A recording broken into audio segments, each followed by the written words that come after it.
அந்த காரியத்தை அப்படி நம்பும்போது நமது வாழ்க்கையை நிச்சயமாக தேவன் பெரிய காரியத்தை செய்ய. சங்கீதம் 37:3 ஒரு வாசகம். கர்த்தரை நம்பி நன்மை செய், தேசத்தில் குடியிருந்து சத்தியத்தை மேற்கொள். நம்ம எங்க இருக்கணுமா? கர்த்தரை நம்பி கொண்டு இருக்கணுமா? தேசத்தை நம்பி கொண்டு இருக்கும் போது நம்ம தேசத்தை தேவன் என்ன பண்ண போகிறாரா? ஆசீர்வதிக்க போகிறாரா?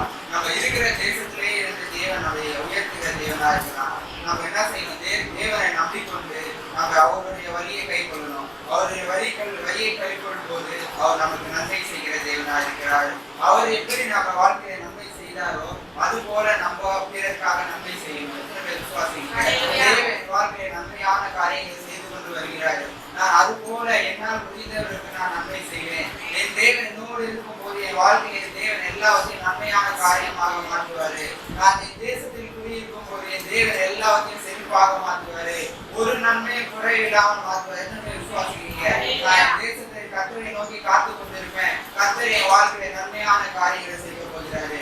நம்ம இன்னைக்கு பேச போற காரியத்தை 2 விதமாக பார்க்கலாம். ஒன்று, நம்ம தேவனை நம்பிக்கொள்ளும் போது தேவன் நமக்கு வாழ்க்கையை என்ன காரியத்தை வாய்க்க செய்கிறார் என்று பார்க்கலாம். அடுத்தது நம்ம தேவைகளெல்லாம் தேவன் எப்படி சந்திக்கிறாரு. நம்ம தேவை நம்ம எது குறித்து இருக்கணும்? நம்ம உலகத்திற்கு காரியத்தை குறித்து இருக்கணுமா? உன்னத தேவனை ஒன்று இருக்கணுமா? அப்படின்னு சொல்லி 2 காரியத்தை பார்க்கலாம். சங்கீதம் 37:4 வாசிக்கலாம். கர்த்தருக்கு மனமகிழ்ச்சியா இருக்கணும். அவர் இதயத்திற்கு அருள் செய்யணும். அவன் கர்த்தருக்கு மனமகிழ்ச்சியா இருக்கணுமா? கர்த்தருக்கு காத்திருக்கும் போது அவர் என்ன பண்ணுறா? நம்ம இதயத்தின் மேன்மைகளை தருகிற தேவனா இருக்கிறாரு. எத்தனை பேர் விசுவாசிக்கிறீங்க? தேவனை இதயத்தின் மேன்மைகளை தர போகிறாரு. நன்மை வாழ்க்கை ஒருபோதும் குறை வராது இருக்கிறது. ஏன்னா நான் கர்த்தரை நோக்கி காத்து கொண்டிருக்கிறேன், அவரை நம்பிக்கொண்டு இருக்கிறேன். அவரை நம்பிக்கொண்டு இருக்கும் போது நம்ம வாழ்க்கையில நன்மையான காரியங்களை செய்கிற தேவனா இருக்கிறாரு. நன்மையான காரியம் எப்படி இருக்குமா? நம்ம இதயத்துக்கு ஏற்றதா இருக்குமா? நம்ம வாழ்க்கையை நம்ம இதை செய்யணும் அப்படி சொல்லி நினைத்து கொண்டு வாழ்ந்து கொண்டிருக்கலாம். நம்ம இதயத்தின் வேண்டுதலை தேவன் நிறைவேற்றுகிற தேவனா இருக்கிறாரு. எத்தனை பேர் விசுவாசிக்கிறீங்க? தேவனை இதயத்தின் வேண்டுதலை நிறைவேற்றுவாரு. நான் என்ன நினைக்கிறேன், என் வாழ்க்கையில என்ன நான் நிறைவேற்றிருக்கிறேனோ அது காரியத்தான் தேவன் நிச்சயமாக என் வாழ்க்கையை நிறைவேற்றுவாரு. அப்படி நம்ம தேவனுக்கு காத்து கொண்டு தேவனை விசுவாசிக்கும் போது தேவன் பெரிய காரியங்களை செய்கிற தேவனா இருக்கிறாரு. 5ஆம் வசனம் வாசிக்கலாம். அவருமே நம்பிக்கையா இருக்கு, அவரே காரியத்தை வாய்க்கப்படுறாரு. நம்ம மனைவிக்கு இருக்கணுமா? நம்ம மனைவிக்கும் தேவனுக்கு ஏற்ற காரியமா இருக்கணுமா?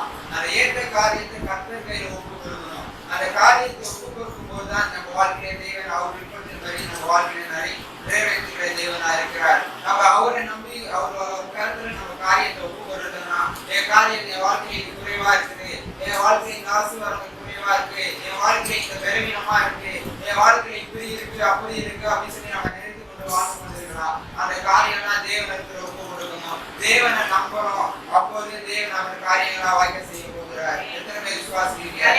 காரியம் வாழ்க்கையை குறைபட்டிருக்க எல்லா காரியம் தேவன் வாய்க்க பண்ண போகிறாரு. நான் அவரை நம்பி கொண்டிருக்கிறேன். நான் உலகத்தில் இருக்க யாரையும் நம்பல, என்னை படைத்த தேவனை நம்பிக்கொண்டு இருக்கிறேன், என்னை சிருஷ்டித்த தேவனை நான் நம்பிக்கொண்டிருக்கிறேன். அப்போது என் காரியங்கள்லாம் வாய்க்க பண்ண போகிறாரு. என் காரியத்தை நான் அவர் கையில் ஒப்பு கொடுக்கிறேன். அவர் கையில் ஒப்பு கொடுக்கும் போது ஒரு நன்மையும் குறை வராமல் தேவன் ஆசீர்வதிக்கிற தேவனா இருக்கிறார். 6ஆம் வசனம் வாசிக்கலாம். தேவன் நம்மளை எப்படி மாற்றுகிறார் பார்க்கலாம். நீதியை வெளிச்சத்தை போலவும் நியாயத்தை பட்டப்பகலை போலவும் விளங்க பண்ணுவார். ஆமென். நம்ம நீதியை எப்படி பண்ண வெளிச்சத்தை போல விளங்க பண்ணுகிற தேவனா இருக்கிறார். நம்ம வழியை கர்த்தருக்கு ஒப்பு கொடுக்கும் போது, நம்ம வழியை அவர் கையில கொடுக்கும் போது, நம்ம யோசனைகள் அவர் கையில சொல்லும் போது அவர் பட்டப்பகலை போல மாற்றுகிற தேவனா இருக்கிறார். என் காரியம் கர்த்தரால வாய்க்கும். நான் அவரை நம்பிக்கொண்டிருக்கிறனால என் காரியம் வாய்க்குது. அப்போ அந்த காரியத்தை எப்படி மாற்ற பண்ண போகிறாரு? பட்டப்பகலை வெளிச்சத்தை போல மாற்ற பண்ண போகிறாரு. அவர் நன்மையாக மாற்ற போகிறாரு. ஒரு ரைச்சியஸ்னஸா மாற்ற போகிறாரு. விசுவாசிக்கிறீங்க? என் காரியம் கர்த்தரால் வாய்க்குமோ அந்த காரியம் எப்படி வாய்க்குமோ பட்டப்பகலை வெளிச்சத்தை போல வாய்க்க போகிறது. என் வாழ்க்கையில அவ்வளவு பெரிய ஆசீர்வாதம் தரப்போகிறாரு. நான் கர்த்தரையே நம்பிக்கொண்டிருக்கிறேன், அதனால என் வாழ்க்கையை எல்லாவற்றையும் வாய்க்க பண்ண போகிறாரு. என் வாழ்க்கையில் ஒரு நன்மையும் குறைபடாது. நான் அப்படி விசுவாசிக்கும் போது, அப்படி நீங்க தேவனிடத்துல காத்து கொண்டிருக்கும் போது அவர் உங்க வாழ்க்கையில பெரிய காரியத்தை செய்கிற தேவனா இருக்கிறாரு. பிரசங்கி 1:1 வாசிக்கலாம். எருசலேமின் ராஜாவாகிய பிரசங்கியின் வாக்கியங்கள். மாயை மாயை எல்லாம் மாயை என்று பிரசங்கி சொல்லுகிறார். சூரியனுக்கு எல்லா பிரயாசத்தினாலும் அவனுக்கு பலன் என்ன? ஒரு சந்ததி போகிறது, மறு சந்ததி வருகிறது, பூமியோ என்றென்றைக்கும் நிலைத்திருக்கிறது. சூரியன் உதிக்கிறது, சூரியன் அஸ்தமிக்கிறது, தான் உதித்த இடத்திற்கு அது திரும்பவும் தீ விதிக்கிறது. உலகத்தில் காரியம் எல்லாமே யூஸ்லெஸ், எதுவுமே உண்மை கிடையாது, எல்லாம் மாயை. பிரசங்கி அவர் வந்து தாவீதின் குமாரன் ஆகுதுன்னு சொல்றாரு. அவரு அப்படியே ராஜாவும் ஆகுது. அந்த ராஜா எப்படி சொல்றாருன்னா, இந்த உலகத்தில் காரியம் எல்லாமே மாயை, இந்த உலகத்தில் காரியம் எல்லாம் யூஸ்லெஸ், ஒன்றுமே உறவாது. வாழ்க்கை உலகத்துல தன் கீழே இருக்கிறது எல்லாமே எதுவுமே உறவாது. வாழ்க்கையை நான் எவ்வளவு கஷ்டப்பட்டாலும் உறவாது. நம்ம முதலாவது நம்ம என்னத்தை பார்த்தோம்? தேவனை காத்து கொடுத்து தேவனை நம்பும் போது அவர் காரியங்களை வாய்ப்பு பண்ணுகிற தேவன் பார்க்கணும். இப்போ நம்ம தேவனுடைய காரியத்தை நம்ம வாய்ப்பு பண்ணும்போது, தேவன் அவர் கருத்துல நம்ம காரியத்தை ஒப்புக்கொள்ளும் போது அவர் எல்லாத்தையும் வாய்ப்பு பண்ணுகிற தேவனா இருக்கிறாரு. பட்டம் வெளிச்சத்தை போல நம்ம மாட்டுவேன் அப்படின்னு தேவனை நம்பும் போது அவர் சொன்னாரு. ஆனா இப்ப பிரசங்கி என்ன சொல்றாரு? நம்ம காரியம் எப்படி இருக்கணுமா, நம்ம காரியம் எப்படி எதிர்நோக்கி இருக்கணுமா, நம்ம எதை விசுவாசித்து இருக்கணுமா? தேவனை விசுவாசிக்கணும். தேவனை விசுவாசிக்கும் போதுதான் நம்ம வாழ்க்கையில எல்லாமே மாறும். நம்ம எது தேவை என்று தேவனுக்கு அறிந்திருக்கிறாரு. நம்ம வாழ்க்கையில நம்ம ஜெபிப்பதற்கு முன்பாகவே நம்ம தேவனை அறிந்து பதில் தருகிற தேவனா இருக்கிறாரு. இந்த பிரசங்கி என்ன சொல்றாங்கன்னா, உலகத்தில் காரியம் எல்லாமே யூஸ்லெஸ், எதுக்குமே உறவாது. நான் கையெழுத்து பேசும் ஒன்றுமே அது எல்லாமே வீணாயிரும். அது நான் எது செய்தாலும் அது வேஸ்ட். அது கர்த்தர் பார்வையில் இருக்கும்போது அவர் கர்த்தர் நம்ம உயர்த்துகிற தேவனா இருக்கிறாரு. அப்படியே அந்த விசுவாசிக்கிறான். கீழே செய்யப்படுகிற காரியங்களை எல்லாம் கவனித்து பார்த்தேன். இதோ எல்லா மாயையும் மனதுக்கு சஞ்சலமா இருக்கிறது. பூமி சூரியன் கீழே அப்படிதான் காரியம் பண்ணாரா, எல்லாமே சஞ்சலமா இருக்குதான். பூமி கீழே நடக்கிற அநேக வியாதிகள், அநேக போராட்டங்கள், நிறைய பேர் இறந்து போயிடுறாங்க, நிறைய பேர் பிரச்சனையா தற்கொலை பண்ணிக்கிறாங்க. எல்லாமே அவருக்கு எப்படி இருந்தான்? மனதுக்கு ரொம்ப கஷ்டமா இருந்தான். ஏன் அப்படி கஷ்டமா இருந்தது? இந்த காலம் அப்படி பொருளாத காலமா இருக்குது. நம்ம தேவனை நோக்கி பார்க்கும்போது அவர் நம்ம வாழ்க்கையில எல்லாவற்றையும் மாற்றுகிற தேவனா இருக்கிறாரு. இந்த காரியத்தை அது எப்படி இருக்குமா? நம்ம வந்து ஒரு விண்டு, ஒரு காற்றை நம்ம கையில பிடிக்கிற போல நம்ம உலகம் ஓதி கொண்டு இருக்கிறான். அந்த காற்றை யாராச்சும் கையில பிடிக்க முடியுமா? யாராலையும் கையில பிடிக்க முடியும். பிடிச்சிருச்சா அது யாராவது பார்த்து போயிடும். அது போல இந்த உலகத்தின் காரியம் எல்லாமே யூஸ்லெஸ்ஸா இருக்குது. அந்த 5ஆம் வசனம் வாசிக்கலாம். அந்த தண்ணி எங்க ரைஸ் ஆகலாம்? சூரியன் உதிக்கிறது, சூரியன் அஸ்தமிக்கிறது, தான் உதித்த இடத்திற்கு அது திரும்பவும் தீ விதிக்கிறது. ஆமென். அது எப்படி போகுது? சூரியன் ரைஸ் ஆகுதான், திரும்பி அது செட் ஆயிடுதான், அஸ்தமித்து அது செட் ஆகணும்னே அது எங்க போயிடுது? திரும்பி அது ஒரு இடத்துக்கு போயிடலாம். அது போல பின்வரு 6ஆம் வசனம் வாசிக்கலாம். காற்றுக்கு தெற்கே போய் வடக்கே சுற்றி சுழன்று சுழன்று அடித்து தான் சுற்றின இடத்திற்கு திரும்பவும் வரும். அவன் காத்து எப்படி இருக்கு? சூரியன் அது அஸ்தமிக்கிற இடத்துக்கே திரும்பி போயிடலாம். அந்த காத்து என்ன பண்றாரு? அது எங்க ப்ளோ ஆகுதோ அது நார்த்ல ப்ளோ ஆகி அது திரும்பி என்ன பண்றா? அதே இடத்துக்கு திரும்பி போகுதான். அது அந்த காரியங்கள் எல்லாம் எப்படி நடக்கலாம்? திரும்பவும் நடக்கலாம். அது போல 7ஆம் வசனம் வாசிக்கலாம். எல்லா நதிகளும் சமுத்திரத்திலே ஓடி விழுந்தும் சமுத்திரம் நிரப்பாது. தாங்கள் உற்பத்தியான இடத்திற்கு நதிகள் மறுபடியும் திரும்பும். நதிகள் எப்படி இருக்கா? நதிகள் வந்து எல்லா ரிவர்ஸும் இங்க போய் தான் ஓஷன்ல போய் கலக்குதான். ஆனா ஓஷன் என்ன ஆகலையா? இன்னும் ஃபுல்லா ஆகலையா? ஓஷன் ஃபுல்லா ஆகாம அந்த ரிவர்ஸ் திரும்பி அந்த எவாபரேட் ஆகி அது போல நம்ம வாழ்க்கையை வாழ்ந்து கொண்டிருக்கிறோம். என்னதான் ஆசீர்வாதம் வந்தாலும் என் வாழ்க்கையில அதை நிறைவே பண்ணல. இன்னும் ஆசீர்வாதம் வேணும், இன்னும் அதிகமா நம்ம ஒன்றைக்கு பெற்றுக்கொண்டோம்னா இன்னும் அடுத்த தேவையை நினைத்து நம்ம ஜெபித்து கொண்டிருக்கிறோம். அது போல இல்லாம நம்ம தேவன் அது போல பெரிய காரியம் நம்ம வாழ்க்கையை செய்ய சுத்த வைத்தானா நிச்சயமாக நம்ம வாழ்க்கையை செய்வாரு. அது போல நம்ம வாழ்க்கையில் ஒரு திருப்தி இல்லாத வாழ்க்கை வாழாம நம்ம தேவன் இதுல தந்தாரே என்று அந்த திருப்தியோடு வாழும் போது நம்ம தேவன் எல்லாத்தையும் ஆசீர்வதிக்கிற தேவனா இருக்கிறார். 17ஆம் வசனம் வாசிக்கலாம். ஞானத்தை அறிகிறதற்கும் வைத்தியத்தையும் மதியினத்தையும் அறிகிறதற்கும் நான் என் மனதை பிரயோகம் பண்ணினேன்.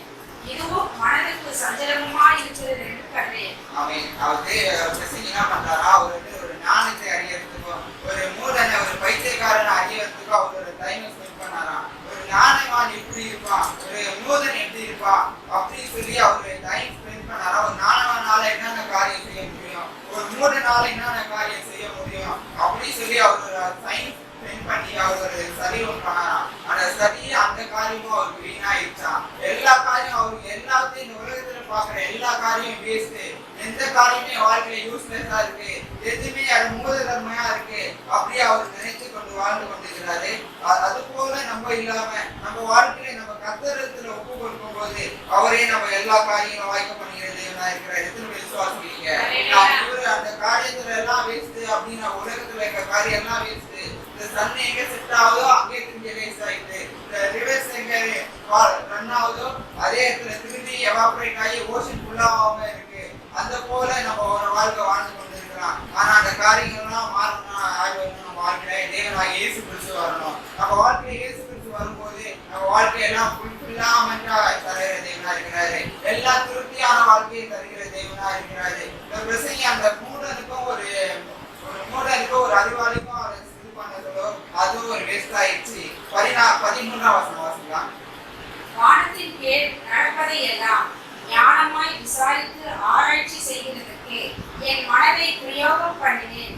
மனுபுத்திரர் இந்த கடும் தொல்லையில் அடிபடும்படிக்கு தேவன் அதை அவர்களுக்கு நியமித்திருக்கிறார். ஆமென். மனுபுத்திரர் என்ன பண்ணுகிறாரா? இது அறிவிக்கும்படிக்கு அவருக்கு நம்ம வாழ்க்கையை செய்யணும். இந்த காரியம் தான் நம்ம வாழ்க்கையில வந்து அதான் நம்ம தேவனை இன்னும் உறுதியாய் பற்றிக் கொள்வோம் அப்படின்னு சொல்லி அவர் நினைத்து கொண்டிருக்கிறாரு. அது போல நம்ம ஞானவானாய் மாற வேண்டும். நம்ம தேவனத்தில் என்ன கேட்கணும்? ஞானத்தை கேட்க வேண்டும். என் வாழ்க்கையிலுக்குரிய ஞானத்தை இப்ப கட்டளைப்பா, என் வாழ்க்கையில இதெல்லாம் தேவையா இருக்கு. இந்த தேவைகளை நிறைவேற்ற நீங்க என் வாழ்க்கையில இருக்கணும். நீங்க என் வாழ்க்கையில இருந்ததுதான் அந்த வாழ்க்கை நிச்சயமாக ஒரு ஃபுல்ஃபில்மெண்டான வாழ்க்கையா இருக்கும். ஒரு திருப்திகரமான வாழ்க்கையா இருக்கும்.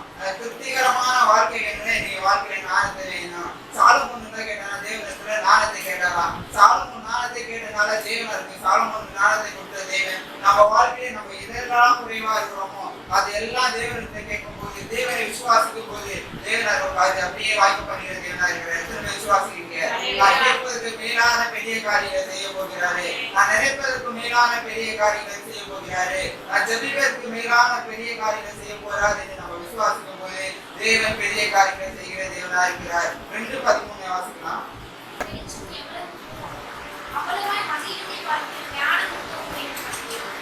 அவர் அது தொடர்ந்து சொல்றாரு. நீதிமான் எப்படி இருக்கானா? வெளிச்சமா இருக்கிறானா? அந்த மூடன் ஒரு வெளிச்சம் வந்து மூடன் எப்படி இருக்கானா? ஒரு இருட்டா இருக்கானா? அந்த மூடன் ஒரு வெளிச்சத்தை பார்க்கிறோம். அந்த நாணவான் ஒரு மூடன் ஒரு இருட்டை பார்க்கிறோம். அந்த நாணவான் ஒரு வெளிச்சம் பெரியது அப்படியே அந்த இவர் சொல்றாரு. அது போல நம்ம வாழ்க்கையில என்னத்தை ஞானத்தை கேட்கணும். ஞானத்தை கேட்கும் போதுதான் அவர் பெரிய காரியங்களை செய்கிற தேவனா இருக்கிறாரு. அவர் பெரிய காரியம் செய்யறது மட்டுமே இல்லாம நம்ம வாழ்க்கையை எப்படி மாற்ற போறா? 10 வெளிச்சத்தை போல மாற்ற போறா. ஒரு ரைசிங் சன்னாக மாற்ற போறா. அந்த ஷைனிங் அந்த க்ளோனஸ் அந்த ஆஃப்டர்நூன் சன் எப்படி இருக்குமா? ரொம்ப வெளிச்சமா இருக்குமா? ரொம்ப பிரகாசமா இருக்குமா? நம்ம வாழ்க்கையில இருக்க எல்லா இருளும் மாற்ற தேவன் ஆள முடியும். நம்ம வாழ்க்கையில எந்தெந்த இருளா இருக்கோ எந்தெந்த காரியம்லாம் தடைப்பட்டு இருக்குதோ அந்த காரியம்லாம் தேவனால மாற்ற முடியும். நம்ம தேவனால முடியாத காரியம் ஒன்றுமே இல்லை. அவரே நம்ம வாழ்க்கையில பெரிய காரியங்களை செய்கிற தேவனா இருக்கிற. எத்தனை விசுவாசிக்கிறீங்க? என் வாழ்க்கையில இது போல வாழ்க்கையெல்லாம் தேவனால மாற்ற முடியும். அந்த வெளிச்சத்தை என் வாழ்க்கையில வெளிச்சமான தேவன் வந்தாதான் என் வாழ்க்கையை நிச்சயமாக மாற்ற முடியும். அவரால் முடியாத காரியம் ஒன்றுமே இல்லை. அப்படி சொல்லி நம்ம தேவனத்துல ஜெபிக்கும் போது அவருக்கு ஞானத்தை கேட்கும் போது அவர் நிச்சயமாக தருகிற தேவனா இருக்கிறார். 26ஆம் வசனம் வாசிக்கலாம். தேவன் தமது பார்வைக்கு நல்லவனாய் இருக்கிறவனுக்கு ஞானத்தையும் அறிவையும் துன்பத்தை அளிக்கிறார். பாவம் செய்கிறவனுக்கு தமது பார்வைக்கு நல்லவனாய் இருக்கிறார். சேர்த்து குறிப்பிட்டோ குறித்து கொடையை அவர் ஏற்றிருக்கிறார். இன்னும் மாயையும் மனதில் சொல்லிடுவோமாய். ஆமென். இதான் காரியமா இருக்கான். ஞானமாக்கி செய்கிற காரியமும் அவருக்கு நியாயம் சஞ்சலமா இருக்குதான். அவர் செய்யற எல்லாத்தையும் அவருக்கு சஞ்சலம், எல்லாத்தையும் ஒரு யூஸ்லெஸ், எதுவுமே ஒரு ப்ரிஃபரண்டா இல்லை அப்படின்னு அவருடைய உலகத்தை தீர காரியம் எல்லாமே யூஸ்லெஸ்ஸா இருக்குது. நான் எது செய்தாலும் அந்த ஒரு விண்டை நான் சேஸ் பண்ணி போற மாதிரி இருக்கு. அந்த மாதிரி வாழ்க்கையில நம்ம வாழ்க்கையில எது செய்தாலும் நம்ம வாழ்க்கையில சாட்டிஸ்ஃபைட் இல்லை. எது செய்தாலும் நம்ம வாழ்க்கையில ஒரு திருப்தி இல்லை அப்படின்னு சொல்லி நம்ம நினைத்து கொண்டு இருக்கலாம். அதுக்கெல்லாம் தேவன் சொல்றாரு, எல்லாத்துக்கும் ஒரு காலம் இருக்குது. எல்லாத்துக்கும் ஒரு ஏற்ற காலம் இருக்குது. அந்த ஏற்ற காலத்தில் எல்லாத்தையும் செய்கிற தேவனா இருக்கிறாரு. இது ஒரு காலத்தில் ஒரு சந்தோஷம் வரணும்னா அதுக்கு ஒரு காலம் இருக்குதான். ஒரு நஷ்டம் வரணும்னா ஒரு துக்கம் வரணும்னா அதுக்கு ஒரு காலம் இருக்குதான். ஒரு பிறப்பு இருக்குன்னா அதுக்கு ஒரு காலம் இருக்குதா? பிறப்பு இருக்குன்னா ஒரு காலம் இருக்குதா? அது போல மரத்து நிறத்துக்கு ஒரு காலம் இருக்குது. அது அறுக்கிறதுக்கு ஒரு காலம் இருக்குது. ஒருத்தர் கொலை பண்ண ஒரு காலம் இருக்குது. எல்லாத்துக்கும் ஒரு காலம் இருக்குது. ஒருத்தர் அழிக்கணும்னா ஒரு காலம் இருக்கு. எல்லா காரியத்தையும் தேவன் அறிந்து கொண்டிருக்கிறாரு. ஒரு கண்ணீர் விட்டு ஜெபிக்கிறான், கண்ணீர் பாதை நடக்கிறான்னா அது ஒரு காலம். அந்த காலத்திலாம் தேவன் என்ன பண்ணுகிற தேவனா தேவனா இருக்காரு, கற்பிக்கிற தேவனா இருக்கிறாரு. அந்த காரியத்தை சந்தோஷத்துக்கு ஒரு காலம் இருக்குது, ஒரு கழிப்போட காலத்துக்கு எல்லாத்துக்கும் ஒரு காலத்தை தேவன் வைத்திருக்கிறாரு. அந்த காலத்தில் நம்ம எல்லா ஆசீர்வாதமும் நிச்சயமாக பெற்றுக் கொள்வோம். ஒரு ஆசீர்வாதம் குறைபட்டு இருக்கிறா, அந்த குறைபட்ட ஆசீர்வாதத்தை கர்த்தரிடத்தை கேட்போம். இந்த ஆசீர்வாதம் இப்போ என் வாழ்க்கையில நிறைவேறும், அது ஏற்ற காலத்தில் நிறைவேற்றுகிற தேவனா இருக்கிறீரே. அப்படி நம்ம தேவனத்தை பார்க்கும்போது, அப்படி நம்ம தேவனத்தை துதிக்கும் போது, அதே நம்ம வாழ்க்கையில ஏற்ற காலத்தில் நிறைவேற்றுகிற தேவனா இருக்கிறார். எத்தனை பேர் விசுவாசிக்கிறீங்க? எல்லாத்தையும் ஏற்ற காரியத்தில் நிறைவேற்றுகிற தேவனா இருக்கிறாரு. நம்ம என் வாழ்க்கையில கார் வாங்கணும் அப்படின்னு சொல்லி நம்ம நினைத்து கொண்டிருக்கிறோம். நாளைக்கே வாங்கணும்னா நம்மளால அந்த சிச்சுவேஷன்ல முடியாது. அந்த காலத்தில் தேவன் தருகிற தேவனா இருக்கிறாரு. ஏற்ற காலத்தில் உங்களுக்கு அந்த ஆசீர்வாதத்தை தருகிற தேவனா இருக்கிறாரு. நம்ம உலக மனிதர்கள் நினைக்கிறோம், நான் நினைக்கிறேன் திடீர்னு நாளைக்கு நான் கார் வாங்கணும், ஹெலிகாப்டர் வாங்கணும், பிளைட் வாங்கணும் அப்படின்னு நம்ம நினைத்து கொண்டிருக்கலாம். ஆனா அதுக்குரிய காலத்தை தேவன் வைத்துக் கொண்டிருக்கிறாரு. அந்த காலத்தில் நம்ம நிச்சயமா கார் வாங்குவோம், நிச்சயமாக ஹெலிகாப்டர் வாங்குவோம். நம்ம வாழ்க்கையில என்னன்னா தேவன் ஆசீர்வதிக்க சித்தம் வைத்திருக்காரோ அந்த ஆசீர்வாதம் நிச்சயமா நம்ம எப்ப பெற்றுக் கொள்வோமா? அந்த காலத்தில் பெற்றுக் கொள்வோமா? நம்ம எதுவுமே முன்னாடி எதுவுமே இது வந்துடும், அந்த ஆசீர்வாதம் இது முன்னாடியே வந்துடும் அப்படின்னு சொல்லி நம்ம நினைக்காம, நம்ம தேவன் கொடுக்க வேண்டிய நேரத்துல நம்ம நிச்சயமாக என் வாழ்க்கையை நிறைவேற்றுவாரு. கொடுக்க வேண்டியது அவர் கொடுத்தா ஒருபோதும் என் வாழ்க்கையில குறைப்படாது. 14ஆம் வசனம் வாசிக்கலாம், 3:14. தேவன் செய்வதென்றோ அது என்றைக்கும் நிலைக்கும் என்று அறிவேன். அதனோடே ஒன்றும் கூட்டவும் கூடாது, அதிலிருந்து ஒன்றும் குறைக்கவும் கூடாது.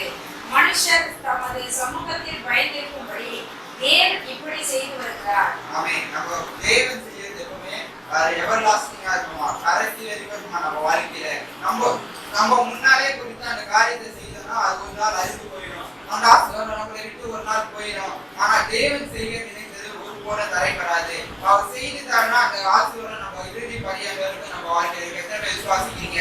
தேவன் தருகிற ஆசீர்வாதம் தான் என் வாழ்க்கை இறுதி வரைக்கும் இருக்கும். தேவன் தருகிற ஆசீர்வாதம் தான் என் வாழ்க்கையில கடைசி வரைக்கும் வரும். அது என் வாழ்க்கை ஒன்றுமே குறைக்க முடியாது, ஒன்றுமே கூட்ட முடியாது. நம்ம நினைத்தா அவர் தந்தாருன்னா ஒன்றுமே நம்ம வாழ்க்கை இன்னும் கொஞ்சம் ஏற்கணும் அப்படின்னு நினைச்சா நம்மளால முடியாது. இன்னும் கொஞ்சம் ஆசீர்வாதம் குறைவா இருந்தா அப்படின்னு நினைச்சா அப்படி எதுவுமே நம்மளால முடியாது. எல்லாம் அவர் கருத்தில் இருக்கிறது. அவர் கருத்தில் இருக்கும்போது ஒரு காரியம் நம்மளை குறைப்படாது. எல்லாவற்றையும் ஏற்ற காரியத்தை தருகிற தேவனா எத்தனை விசுவாசிங்க? தேவன் எல்லாவற்றையும் தருகிற தேவனா இருக்கிறாரு. அவர் ஏற்ற காலத்தில் தருகிற தேவனா இருக்கிறாரு. அவர் தருகிற ஆசீர்வாதம் ஒருபோதும் குறைப்படாது. என் வாழ்க்கை இறுதி பரியந்த வரைக்கும் என்னை பாதுகாத்துக் கொள்வாரு.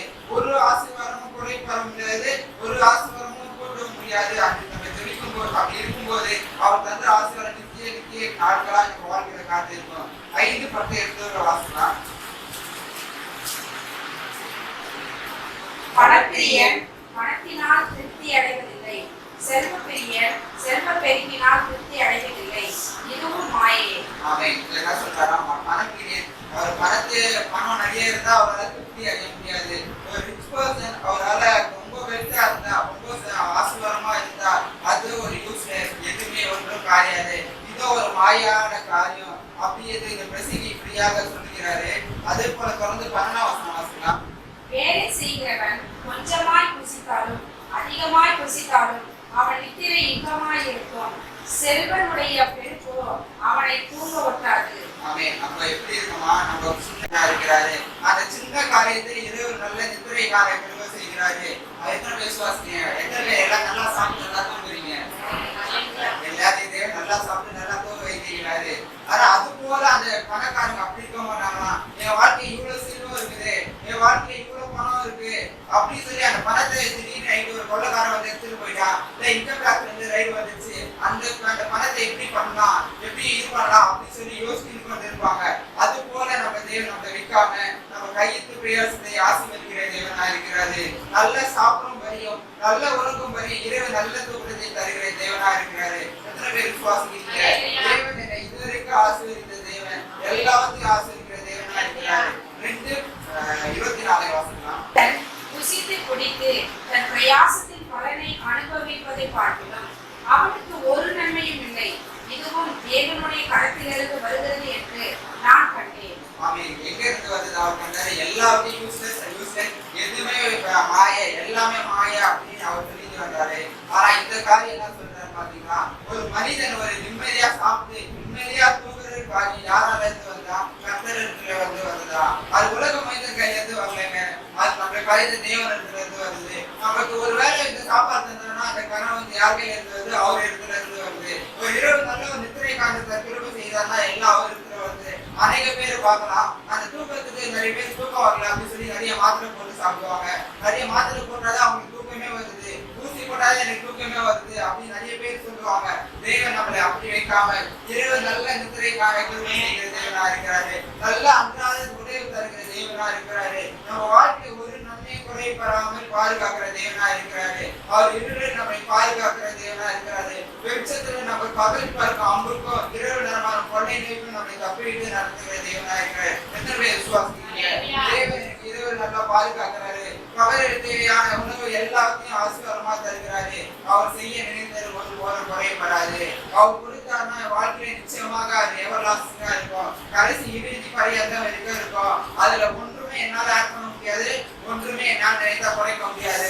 அவர் தந்த ஆசீர்வாதம் நிச்சயமாக நிச்சயமாக ஆமே என்று நிறைவேறும். இந்த உலக மனிதர்கள் நினைக்கலாம் அந்த ஆசீர்வாதத்தை ஒன்று குறைச்சிடலாம். இப்ப நம்ம ஒருத்தருக்கு 10 ரூபாய் தரணும் அப்படின்னு நம்ம சித்தம் வைத்தோம்னா நம்ம திடீர்னு நமக்கு ஒரு தேவை வந்துடும். அந்த காரியத்தை அவங்களுக்கு 5 ரூபாய் கொடுத்துருவோம். 5 ரூபாய் நம்ம எடுத்துக்கலாம் அப்படின்னு சொல்லி நம்ம நினைப்போம். ஆனா தேவர் அவர் நினைச்சாருன்னா அவருக்கு 10 ரூபாய் தரணும்னு நினைச்சாருன்னா நிச்சயமாக 10 ரூபாய் தருவாரு. அந்த 10 ரூபாயில இருந்து 1 ரூபாய் குறைக்கவும் முடியாது, 1 ரூபாய் ஏற்றவும் முடியாது.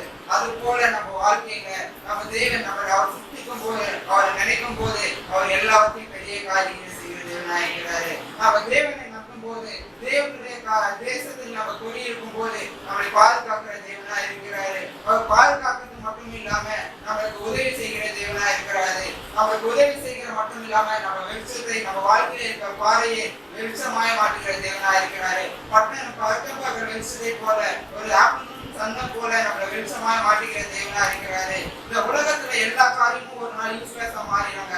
ஆனா நம்ம தேவனை விசுவாசிக்கும் போது நம்ம தேவன் எல்லாத்தையும் மாற்றுகிற தேவனா இருக்கிறாரு. சன்னு கூட செக்காயிட்டு டெக்காயிட்டு அப்ப மூணு வரும். அது போல ரிவர் ஓடும், ஆனா ஓஷன் ஃபுல்லா ஆகாம இருக்கலாம். ஆனா அந்த போல வாழ்க்கையை நம்ம வாழ விடாம தேவன் நமக்கு எல்லாத்தையும் திருப்தியாக தருகிற தேவனா இருக்கிறாரு. ஜெனரேஷன் மாறும், எல்லாமே மாறும், ஆனா அந்த உலகம் அப்படியே சேமா தான் இருக்கும். அந்த உலகம் அப்படியே சேமா தான் இருக்கும்போது நம்ம கர்த்தரையே காத்திருக்கும் போது, கர்த்தருக்காக காத்திருக்கும் போது, கர்த்தரையே நம்பி இருக்கும் போது அவர் எல்லாத்தையும் சந்திக்கிற தேவனா இருக்கிறாரு. எத்தனை விசுவாசிக்கிறீங்க? நான் கூடனை போல இல்லாம நான் நானும் தான் மாற போறேன்.